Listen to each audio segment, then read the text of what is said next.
Hello to all. Today we are going to discuss first story in 12th Flamingo book, 12th English Flamingo book, and the name of the chapter is The Last Lesson. Did you find something ironical? कि chapter तो पहला है और नाम है the last lesson. इसके पीछे क्या कारण है वो आपको स्टोरी में पता चलेगा. आप ध्यान से सुनिए. सबसे पहले हम बात करते हैं थीम की. तो इस स्टोरी की जो थीम है वो दो तरह से मैं ले सकता हूँ. What is the impact of war. What is the impact of war on the people of any country. जब किसी देश की दूसरे देश से लड़ाई होती है तो वहाँ के लोगों पर वॉर का क्या इम्पैक्ट होता है, क्या प्रभाव होता है. एक तो हमें ये पता चलता है कि वहाँ के लोग कितने परेशान होते हैं, दुखी होते हैं, उनको समस्याएं होती हैं, बच्चों पे भी असर होता है. और दूसरी चीज़ जो हमें सीखने को मिलेगी स्टोरी के अंदर वो है कि native language is the key to prison. कि जब कोई देश गुलाम बन जाता है तो वहाँ की जो नेटिव लैंग्वेज है वो की टू प्रिजन, जेल से बाहर आने का, गुलामी से बाहर आने का रास्ता बताती है. ये सब चीज़ें क्या हैं, कैसे हैं, कौन कहता है, किसको कहता है, किस लिए कहता है, ये सब हम स्टोरी में समझते हैं. तो जो पूरी स्टोरी है उसके अगर मैं प्रोटैगनिस्ट की बात करूँ, मेन कैरेक्टर्स, सेंट्रल कैरेक्टर्स की बात करूँ तो दो हैं. एक छोटा बच्चा है जिसका नाम है लिटिल फ्रांस, FRANZ फ्रांस. दूसरा जो है वो उनके टीचर हैं जो फ्रेंच पढ़ाते हैं, French teacher mister M Hamel, HAMEL. तो एम हिमल टीचर और लिटिल फ्रांस, पूरी स्टोरी इन दोनों के ऊपर है. अब समझते हैं कि क्या होता है स्टोरी के अंदर. लिटिल फ्रांस जो है एक दिन स्कूल नहीं जाना चाहता. स्टोरी में जो पहला पैराग्राफ है वो यहाँ से है, शुरू यहाँ से होती है स्टोरी कि वो छोटा बच्चा स्कूल नहीं जाना चाहता जिसका नाम है लिटिल फ्रांस. कारण ये है कि उसके टीचर एम हेमल ने बच्चों को पार्टिसिपल्स लर्न करने के लिए काम दिया हुआ है कि आपका होमवर्क है पार्टिसिपल्स को याद करके आना. What's the meaning of participles? Do you know it? You use it but you may not be knowing these things are known as participles. वो हैं फॉर्म्स ऑफ द वर्ब्स. यानी कि फॉर्म्स ऑफ द वर्ब्स याद करने के लिए दी थी teacher ने, जो उस बच्चे ने याद नहीं की थी. जैसे आप में से कई लोग नहीं करते हैं काम अपना. कुछ लोग बहुत अच्छे हैं, वो काम अपना पूरा कंप्लीट रखते हैं. कुछ बच्चे थोड़ा सा मस्ती में रहते हैं.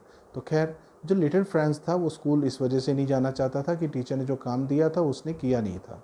दूसरी बात, he wanted to enjoy outside. वो चाहता था चिरपिंग ऑफ बर्ड्स को इन्जॉय करूँ, पक्षियों की चहचहाट. वो चाहता था जो प्रशियन सोल्जर्स थे, प्रशियन सोल्जर्स कौन थे? जो फ्रांस के ऊपर अटैक जर्मनी ने किया था, उस फोर्स का नाम प्रशियन फोर्स रखा गया था क्योंकि वो किसी एक कंट्री का काम नहीं था. 2-3 कंट्रीज़ ने मिलकर अटैक किया था प्रशियन फोर्सेस के नाम से, और एल्सेस और लॉरेंट डिस्ट्रिक्ट को अपने कब्जे में ले लिया था जो कि फ्रांस के थे. तो अब वो वहाँ पर ड्रिलिंग कर रहे थे. ड्रिलिंग का मतलब होता है ट्रेनिंग करना, प्रैक्टिस करना, अपनी मार्चिंग करना.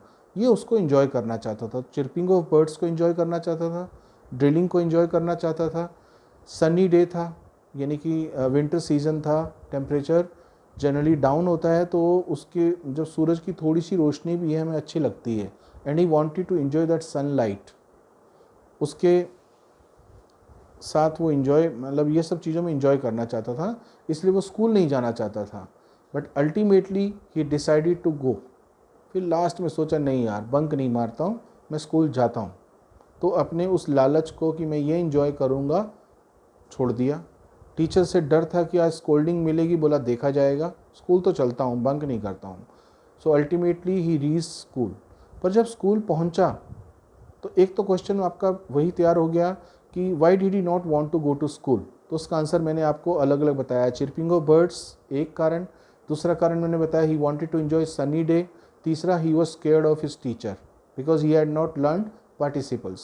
पर अल्टीमेटली जब वो स्कूल पहुंचा तो यहाँ पे भी एक क्वेश्चन बनता है, which all unusual things did he observe on that particular day after reaching school. तो पहला उसमें ये था, noises were not coming from the school. उस दिन शोर शराबा बिल्कुल नहीं हो रहा था, सब तरफ साइलेंस था. उसको समझ में नहीं आया रोज़ तो इतना शोर होता है, आज क्यों नहीं हो रहा, जबकि लेट वो पहले भी होता था और आज भी था. दूसरी चीज़, teacher did not scold him. Teacher ने डांटा नहीं. अगर नहीं तो लेट होता था तो टीचर डांटता था, उस दिन नहीं डांटा. तीसरी चीज़, teacher was in his special dress, ये वो ड्रेस में थे टीचर एम हेमल जो वो प्राइज डिस्ट्रीब्यूशन डेज या स्पेशल ओकेजन्स ऐसे टाइम पे पहना करते थे। तो उसको समझ में नहीं आया, आज तो ऐसा कोई है नहीं फंक्शन, फिर टीचर ने ऐसी ड्रेस क्यों पहनी हुई है। Next, old villagers were sitting on the rear benches, जो पीछे के डेस्क और बेंचेस होते हैं वहाँ पर ओल्ड विलेजर्स बैठे थे। उसको ये समझ में नहीं आया कि आज ये लोग क्यों बैठे हैं, आमतौर पे तो सिर्फ स्टूडेंट्स होते थे। खैर, जब वो अंदर क्लास में गया, बैठ गया, तो टीचर ने पढ़ाना शुरू किया और टीचर ने कहा this is my last lesson. अब यहाँ पर कई बार क्वेश्चन आता है justify the title the last lesson, तो उसका आंसर इसी में है कि टीचर जब उनको बताता है कि आज जैसा कि आप जानते हैं Prussian forces they attacked on our country and they have taken these two districts of France, Alsace and Lorraine, in their power, in their ruling. तो कल से जर्मन भाषा पढ़ाई जाएगी, फ्रेंच भाषा नहीं पढ़ाई जाएगी। इस बात को सुनकर, इस बात को बोलते समय सब दुखी हो रहे थे। टीचर दुखी हो रहे थे कि उनको दुख से कहना पड़ रहा था 40 ईयर्स से वो अपनी सर्विसेज एज ए टीचर उस जगह पे देते आ रहे थे, अब उनको जाना था। अगले दिन से वो वहाँ पर नहीं होंगे, वहाँ पर जर्मन टीचर होंगे, इसलिए दुखी थे। वो इसलिए भी दुखी थे कि 40 साल वहाँ बिताने के बाद, 40 साल फ्रेंच को सिखाने की कोशिश के बावजूद सब लोग, जो फ्रांस के सब लोग थे, स्पेशली एल्सेस के, वो फ्रेंच नहीं सीख पाए थे। तो यहाँ पर एक टचिंग लाइन आती है, native language is the key to prison when a country is enslaved. जब कोई देश के लोग गुलाम बन जाते हैं, एनस्लेव्ड हो जाते हैं, तो उनकी जो अपनी मातृभाषा है उसकी वजह से कम्युनिकेट करके ही वो प्लानिंग कर सकते हैं कि इनको कैसे भगाएं, जैसे कि बहुत साल पहले हमारे देश के लोगों ने किया। अगर हमारे देश के लोग उस समय आज़ादी से पहले अगर वो अपनी भाषा को नहीं जानते, एक दूसरे को कम्युनिकेट करने में उनको दिक्कत आती, तो प्लानिंग कैसे बना पाते कि कब हम अंग्रेज़ों के ऊपर बम फेंकेंगे, कब हम जलसा करेंगे, कब हम मीटिंग करेंगे, कैसे विद्रोह करेंगे, ये सब चीज़ें कैसे हो पाती। तो इसलिए ये वाली लाइन यहाँ पर काफ़ी इंपॉर्टेंट है कि language of any country plays a vital role specially when you are enslaved. Peace time में और अदरवाइज तो काम आती ही आती है, इस टाइम पे भी बहुत काम आती है। ठीक, तो इस पे लाइट। दूसरा, विलेजर्स वहाँ पर क्यों आए थे। इस बार जो फेब 2020 में पेपर हुआ था बोर्ड का बच्चों का, उसके अंदर ये क्वेश्चन आया हुआ है कि why did villagers come there, वो वहाँ पर क्यों आए हुए थे। तो they wanted to show their respect. इसका आंसर ये है, they wanted to show their respect to their language. French language के लिए रिस्पेक्ट जो मन में थी, मातृभाषा के लिए, उसको ट्रिब्यूट देने आए थे। Teacher M Hamel who had been teaching there for 40 years, उसको फेयरवेल देने आए थे, मार्क ऑफ रिस्पेक्ट देने के लिए आए थे, या उसको थैंक्स बोलने आए थे फॉर हिज सर्विसेज। ये उसके आंसर हैं। तो इसलिए आपको नहीं पता पेपर में कौन सा क्वेश्चन कहाँ से आ जाए, तो स्टोरी को बहुत अच्छे से पढ़ना है, समझना है, तब आप इसको कर पाएंगे। ओके, हम आगे बढ़ते हैं। तो टीचर ने उसके बाद उनको समझाया कि French language is the most logical, beautiful and clearer language. यानी कि फ्रेंच भाषा के बारे में उन्होंने तारीफ़ की, बहुत अच्छा बताया कि सबसे ज़्यादा लॉजिकल है, सबसे सुंदर है और क्लियर लैंग्वेज है। इसके अंदर कोई छुपी हुई चीज़ें नहीं है, बड़े सिंपल सी अच्छी सी लैंग्वेज है जो हम अनफॉर्चुनेटली हम नहीं सीख पाए। अब यहाँ पे भी एक क्वेश्चन आता है, Y did he say that he could not teach everybody French language to everybody, और why could they not learn, सीख क्यों नहीं पाए। उसके पीछे वो सबको रिस्पॉन्सिबल ठहराता है। बोलते कई बार आई एम रिस्पॉन्सिबल बिकॉज कई बार many times I did not want to teach students. वो अपने आप को भी जिम्मेदार ठहराता है कि मैं बहुत बार पढ़ाना नहीं चाहता था। I wanted to go for fishing, outing, और I wanted to take rest, तो मैं रिस्पॉन्सिबल हूँ। फिर बोला विलेजर्स को, बोला you are also responsible because many times you did not want to send your children to school. बहुत बार तो आप भी अपने बच्चों को स्कूल नहीं भेजना चाहते थे, आप उनको किसी काम में भेजना चाहते थे, फार्मिंग के लिए भेजना चाहते थे।